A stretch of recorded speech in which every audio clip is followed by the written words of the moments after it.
Hello, good afternoon. আমি অমৃতা। আমার নতুন একটা ব্লগে তোমাদের সবার স্বাগত। এত সেজেছি গুজেছি তার একটাই কারণ, লাঞ্চে যাচ্ছি। আজকে ফ্রাইডে, তো ওই ফ্রাইডে করে তো আমরা একটু ঘুরতে বেরোই। তো যেহেতু গতকাল আমার অ্যানিভার্সারি ছিল, আমার আর বরুণের সেকেন্ড অ্যানিভার্সারি 27 নভেম্বর, তাই কালকে আমরা যেতে পারিনি। তাই আজকে আমরা সামনেই একটা রেস্টুরেন্টে দুপুরের লাঞ্চটা করতে যাচ্ছি। কোথায় যাই, কোন রেস্টুরেন্টে যাই, কি খাই, সব কিছু আপনাদের সাথে শেয়ার করব, সঙ্গে থাকবেন। এখানে গাড়ি এসে গেছিল, তো আমরা গাড়িতে উঠে পড়লাম। বরুণ ফ্রন্ট সিটেই বসে আর আমি এখানে পেছনে বসে পড়েছি।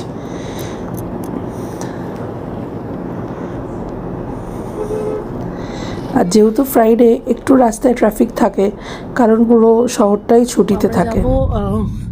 গার্ডেন গ্রিল বলে একটা রেস্টুরেন্টে, সাফওয়া বলে একটা জায়গায়, এটা পাশেই, মানে রাস্তানোড়ার পাশের একটা শহর, ছোট্ট শহর।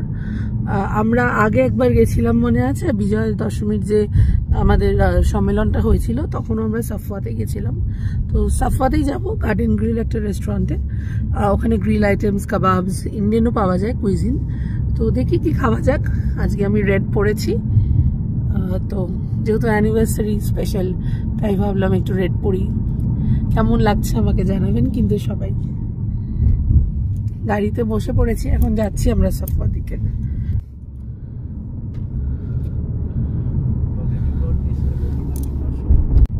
সৌদি আরবিয়ার সবচেয়ে যেটা আমার ভাল লেগেছে সেটা হচ্ছে এখানকার রাস্তাঘাট। যত নিট তেমনি স্মুথ, মানে খুবই ভালো রাস্তাঘাট। নিটনেস আছে, একটা ক্লিনলিনেস আছে, মানে আমার তো খুব ভাল লাগে। এরকম সুন্দর রাস্তা দিয়ে যেতে কার না ভালো লাগে। সাফওয়া আর রাস্তানোড়া ডিস্টেন্স খুব একটা বেশি না, ওই 20 থেকে 30 মিনিটের মধ্যে আমরা পৌঁছে গেছিলাম। একটু ট্রাফিক ছিল, তাই 40 মিনিটস মতন লেগেছে। যেতে যেতে এই সমুদ্রের ধারটা নজরে পড়ল। যেহেতু এটা বিচ সিটি রাস্তানোড়া, তাই সমুদ্র তো থাকতেই হবে। আর রিসেন্টলি একটা ব্রিজ খুলেছে, রাস্তানোড়া জুবেল আর সাফওয়া যেটা কানেক্ট করছে, সেই জন্য একটা ব্রিজ নতুন ইনগ্রেট হয়েছে। আই থিঙ্ক 2-3 দিন আগেই হয়েছে। তো এখন আমরা তার ওপর দিয়েই যাচ্ছি। আর তার পাশে দুপাশেই সি ভিউ, মানে সমুদ্র নিচে, ওপরে ব্রিজ। কি অদ্ভুত একটা এক্সপিরিয়েন্স হচ্ছিল, আমি বলে বোঝাতে পারবো না। চোখে না দেখলে এটা বোঝা সম্ভব না। দুদিকে দুই ধারে সমুদ্র বয়ে চলেছে নিজের গতিতে, আর তার দ্বিগুণ গতিতে হয়তো গাড়ি চলছে আমাদের।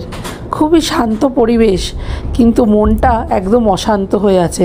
মনে হচ্ছে সমুদ্রের পাড়ে গিয়ে একটু বসি, কিন্তু এই অপূর্ব সুন্দর ব্রিজটা দেখতে দেখতে চোখ যেন জুড়িয়ে যাচ্ছে। আপনারাও দেখুন কেমন লাগছে এই রাস্তাগুলো, কেমন লাগছে এই সমুদ্রের পাড়ের ওপর ব্রিজটাকে।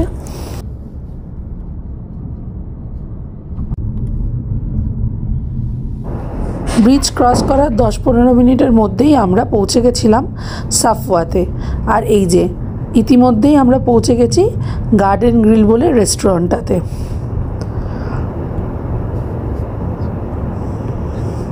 ওই যে দেখা যাচ্ছে, সরি, গ্রিল গার্ডেন গ্রিল না, যাই হোক একই ব্যাপার, খুব একটা ডিফারেন্স নেই শব্দের এই দিক ওই দিক।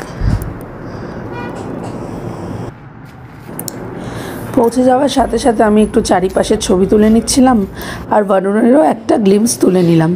কি সুন্দর একটা ব্লু কালারের বার্ড বলুন তো, প্যারট কি অন্য কোনো বার্ড? যারা পাখি প্রেমী আমাকে জানাবেন কিন্তু ওই বার্ডটার নাম কি। আমার গলার আওয়াজটা একটু হাস্কি লাগছে আজকে, তার কারণ হচ্ছে খুব ঠান্ডা লেগেছে। আমি এখানে জ্যাকেট নিয়ে আসিনি, তো সন্ধ্যাবেলাগুলো বেরোলে খুব ঠান্ডা লাগে, তাই গলার এই অবস্থা। যাই হোক, আমার কথা বাদ দিন, এই সুন্দর অ্যাম্বিয়েন্সটাকে একবার চোখ ভরে দেখুন সবাই। কি দারুণ না, পুরো নেচারের ওপরে বেসড একটা ভাইব। মানে এত পজিটিভিটি আসছে আমার এই রেস্টুরেন্টটা দেখে, খুব সুন্দর ভাইব আসছে। মানে এরকম ছিমছাম, কুল, কাম, এত সুন্দর ফ্লাওয়ার্স চারিদিকে, এত সুন্দর প্লান্টস, দেখেই মনটা ভরে গেল। এরকম ফ্রাইডে লেজি আফটারনুনে এরম একটা সুন্দর প্লান্ট বেসড রেস্টুরেন্টে এলে কার না মন ভালো থাকে। তার সাথে হচ্ছে দেওয়ালে আর ছোট ছোট পোস্টার করে সুন্দর সুন্দর কোটস লেখা। আমার বেশ ভালো লাগলো এই অন্য ধরনের থিমটাকে দেখতে। যেহেতু অলরেডি লাঞ্চ টাইম হয়ে গেছিলো, অনেক আমাদের ছাড়াও অনেক আরও গেস্ট ছিল, বাট খুব খিদে পেয়েছিল, তাই টাইম পাস করার জন্য আমি আর বরুণ একে অপরের ভিডিও তুলছিলাম। তো বরুণকে আমি কিছু গিফট দিতে পারিনি, তাই ভাবলাম এই সুন্দর প্ল্যানটাই গিফট করে দিই। এখানে আমি আবার উইশ করছি হ্যাপি অ্যানিভার্সারি, ওকে একটু চিয়ার আপ করার জন্য, ওর ঘুম পাচ্ছিল আর কি। যাক, আমাদের অপেক্ষা শেষ হলো, আমাদের অর্ডার এসে গেছে। নিয়েছিলাম একটু চিকেন টেরিয়াকি রাইস উইথ, ওখানে আছে ক্রাঞ্চি শ্রিম্প, আর আছে চিকেন স্পাইসি পিকেল রাইস, এরকম কিছু একটা নাম ছিল। আর এখানে ক্রাঞ্চি শ্রিম্পটা অপূর্ব খেতে, চিজে ভরা প্লাস কর্নস, মানে একটা দারুণ একটা আলাদা টেস্ট। আমি ইন্ডিয়াতে কিন্তু এরকম টেস্টি শ্রিম্প খাইনি। আর এটা ছিল মেল্টডাউন কাবাব। এখানে বরুণ আমায় একটা স্লাইস কেটে দিয়েছে। উফ, মানে মুখে ঢোকানো মাত্রই চিজ বাস্ট পুরো, মানে চিজ বাস্ট পিৎজা কি বলবো, মিট বল কি বলবো, মানে সব ফেল এই কাবাবটার কাছে। আমার মানে অদ্ভুত সুন্দর লেগেছে, পুরো চিজ ভরা ওপর দিয়ে, মানে ডাবল ট্রিপল লেয়ার চিজ। আজকে একদম কার্বোহাইড্রেটের ফ্যাট সবে ভরে গেছে আমার জীবন। আর এই যে এখানে বরুণ খাচ্ছে, মানে ওর এক্সপ্রেশন দেখুন না, ও মানে ফিল করছে বাইট, মানে এক একটা বাইট ও বলছে অসাধারণ। এরকম সুন্দর লাঞ্চ খেয়ে মন প্রাণ সব ভরে গেছে আমার, বলে বোঝাতে পারবো না এত সুন্দর খাবারের টেস্ট।